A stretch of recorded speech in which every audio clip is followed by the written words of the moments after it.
Hello friends, good morning. आज का हमारा इंग्लिश स्टोरी है द डांडी मार्च। डांडी मार्च यह एक आंदोलन का नाम है। जब भारत आज़ाद नहीं हुआ था तो महात्मा गांधी के द्वारा एक आंदोलन किया गया था जिसका नाम था डांडी मार्च। यह उसी के बेस पे यह स्टोरी है। इस स्टोरी को जानने के बाद आप ये जान सकेंगे कि आप महात्मा गांधी ने डांडी मार्च क्यों किया था, इसका उद्देश्य क्या था। और ये जो पूरा स्टोरी है सब इंग्लिश में है, लेकिन मैं इसको हिंदी में ट्रांसलेट करके बताऊंगा जिससे आप इंग्लिश को बहुत आसानी से समझ सकते हैं। और एक बात और, इंग्लिश अच्छे से बोलने और समझने के लिए 4 स्टेप की ज़रूरत होती है। यहाँ पे आप देख सकते हैं, एक होता है लिसनिंग, रीडिंग, स्पीकिंग, राइटिंग। तो यहाँ पे तो मैं आपको रीडिंग करा दूंगा और लिसनिंग 2 स्टेप पूरा हो जाएगा। और हाथ दो वो आप अपने घर पर प्रैक्टिस कर सकते हैं।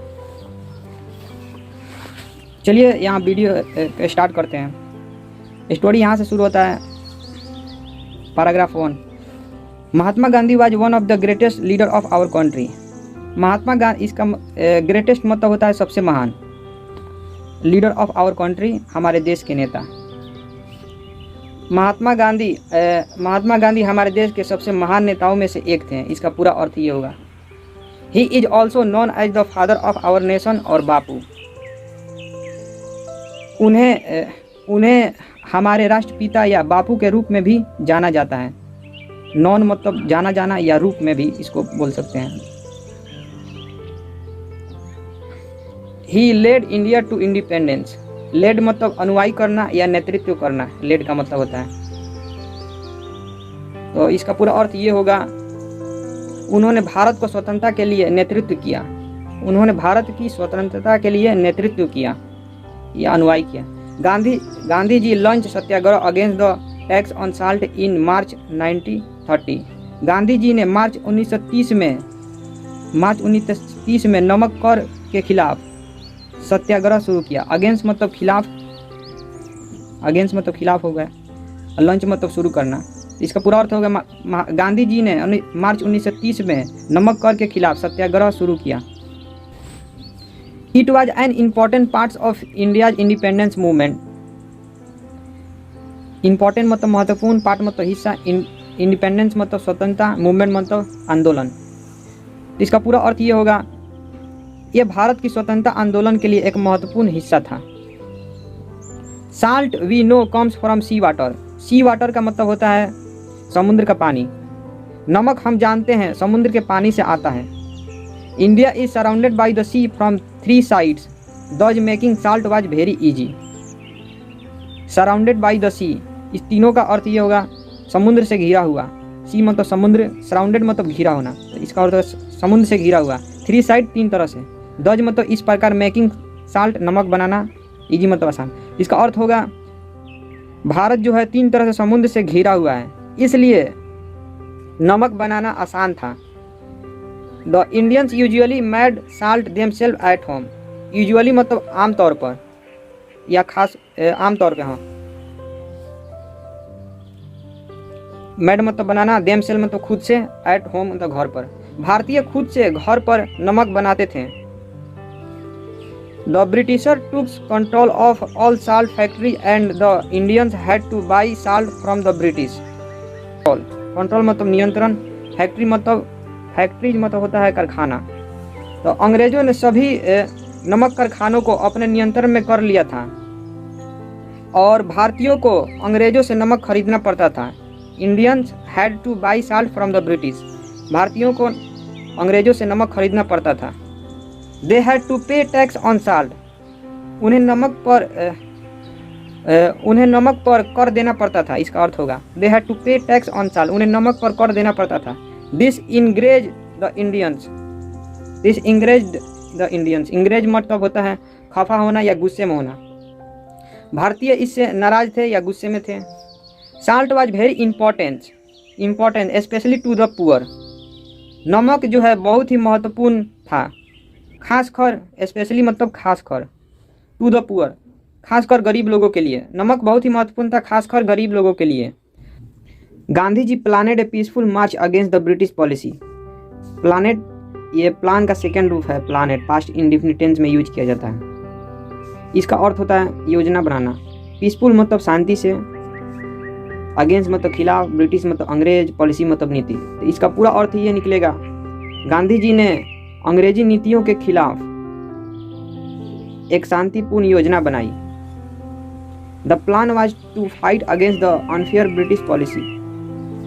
यहाँ पे अनफेयर का अर्थ होगा अनुचित, इन सब का वही अर्थ होगा। योजना जो थी अनुचित अंग्रेजी नीतियों के खिलाफ लड़ने की थी, इसका पूरा अर्थ ये होगा।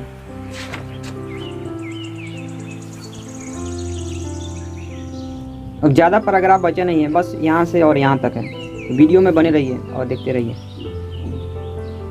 His peaceful march was from Sabarmati Ashram in Ahmedabad to a small coastal town called Dandi, 388 kilometers away. Peaceful मतलब शांति से, साबरमती आश्रम ये अहमदाबाद में एक जगह है, उसका नाम है। To a small coastal town, एक छोटा सा तटीय शहर। कोस्टल मतलब तटीय होता है, टाउन मतलब शहर। 388 किलोमीटर्स अवे, 388 किलोमीटर्स दूर तक। इन सब का पूरा अर्थ ये निकलेगा, उनका शांतिपूर्ण मार्च अहमदाबाद के साबरमती आश्रम से 388 किलोमीटर दूर एक छोटे से तटीय शहर डांडी तक था। Large deposit of salt crystal were found there and Gandhi ji thought of evaporating the sea water to make salt and sell it. Large deposit of salt crystal were found there, बहुत ही मात्रा में नमक के क्रिस्टल वहाँ पर पाए गए और गांधी जी ने सोचा कि, थॉट मतलब सोचना, इवोपरेटिंग का मतलब होता है वाष्पीकरण करना। Gandhi ji thought evaporating the sea water to make salt and sell it. Gandhi ji ने सोचा कि समुद्र के पानी को वाष्पीकरण करके नमक बनाने को और उसे बेचने को। यहाँ पे आप देख सकते हैं डिस्प्ले पर, यह नमक का क्रिस्टल होता है जो समुद्र के किनारे पर पाया जाता है और ये ठोस अवस्था में होता है। इसी को गांधी जी ने सोचा कि इसको वाष्पीकरण करके इसको नमक बनाने को।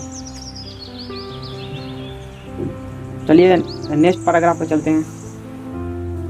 द इंडियंस वुड नॉट पे द अनफेयर साल्ट टैक्स। भारतीय अनुचित नमक के कर का भुगतान नहीं करेंगे, जिससे होगा कि द इंडियंस वुड नॉट पे द अनफेयर साल्ट टैक्स। अनुचित होता है अनफेयर का मतलब, साल्ट मतलब नमक, टैक्स मतलब कर, जिससे भारतीय नमक का कर नहीं चुकाएंगे, नहीं भुगतान करेंगे। The Dandi march started on 12 March 1930 with 79 of Gandhi ji disciples मतलब शिष्य होता है या अनुयायी, इसका चेला भी अर्थ होता है। इसका पूरा अर्थ ये होगा, दांडी मार्च 12 मार्च 1930 को गांधी जी के 79 शिष्यों के साथ शुरू हुआ था। इसका पूरा अर्थ ये होगा, 79 शिष्यों के साथ। दांडी मार्च 12 मार्च 1930 को 79 शिष्यों के साथ शुरू हुआ था गांधी जी के। They bathed prayed and gather around Gandhi ji, ये पास्ट इंडेफिनिट टेंस है। बात का सेकेंड बाथेड, ईडी लग गया, प्रे का प्रेड, गेदर का गेदर, ये बीता हुआ बात इसलिए इसमें ईडी का प्रयोग किया गया। बात मतलब नहाना, प्रेड मतलब प्रार्थना करना, गेदर मतलब इकट्ठा होना। इसका अर्थ निकलेगा, वे नहाए, प्रार्थना किए और गांधी जी के पास इकट्ठा हुए, जो 79 शिष्य थे उनके। Each carried only A cloth bag and essential item needed for the journey. Each मतलब प्रत्येक, एक क्लॉथ बैग, एक कपड़े का बैग, और इसेंशियल मतलब होता है आवश्यक सामान। इसेंशियल आइटम्स मतलब सामान, इसेंशियल आइटम्स मतलब आवश्यक सामान। इसका अर्थ होगा, प्रत्येक के पास केवल एक कपड़े का थैला और यात्रा के लिए आवश्यक जरूरत सामान था। It took 25 days to reach Dandi. Dandi पहुंचने में 25 दिन लगे। It took 25 days to reach Dandi. Dandi पहुंचने में 25 दिन लगे। दे रीच द बीच, वे समुद्र तट तक पहुंचे। बीच मतलब समुद्र तट, रीच मतलब पहुँचना, वे समुद्र तट तक पहुँचे। Gandhi ji collected water, heated and eat and made 5 gram of salt. का अर्थ होगा कलेक्टेड मतलब इकट्ठा करना, हीटेड मतलब गर्म। गांधी जी ने पानी इकट्ठा किया और उसे गर्म किया और 5 ग्राम नमक बनाया। He thus broke the salt law of the British. Broke इस सेकेंड रूप है ब्रेक का, ब्रोक तोड़ना होता है, साल्ट मतलब नमक, लॉ ऑफ द ब्रिटिश अंग्रेजों के कानून को। इसका पूरा अर्थ ये निकलेगा, इस 10 मतलब इस प्रकार होता है, इस प्रकार उन्होंने अंग्रेजी कानूनों को तोड़ा, अंग्रेजों के कानूनों को तोड़ा, इस प्रकार उन्होंने अंग्रेजों के कानूनों को तोड़ा। The movement spread all over the country and finally the British had to concede. Movement मतलब आंदोलन, स्प्रेड मतलब फैलना, कंट्री मतलब देश, फाइनली मतलब आखिरकार या अंततः। कंसीड का अर्थ होता है, कंसीड का अर्थ होता है हार मानना या स्वीकार करना। The movement spread all over the country and finally the British had to concede. इसका अर्थ होगा यह आंदोलन पूरे देश में फैल गया और आखिरकार या अंततः अंग्रेजों को हार माननी पड़ी। कंसीड मतलब हार मानना, अंग्रेजों को हार। Remove the salt law and tax from the Indians. उन्होंने भारतीयों से नमक कानून कर को हटा दिया, अंग्रेजों ने। This was the beginning of non violence non cooperation movement which then brought about independence in 1947। Beginning मतलब शुरुआत होता है, नॉन वायलेंस अहिंसा, नॉन कोऑपरेशन असहयोग होता है इसका। मूवमेंट मतलब आंदोलन, विच मतलब जिससे, ब्रॉट मतलब लाना, इंडिपेंडेंस मतलब स्वतंत्रता।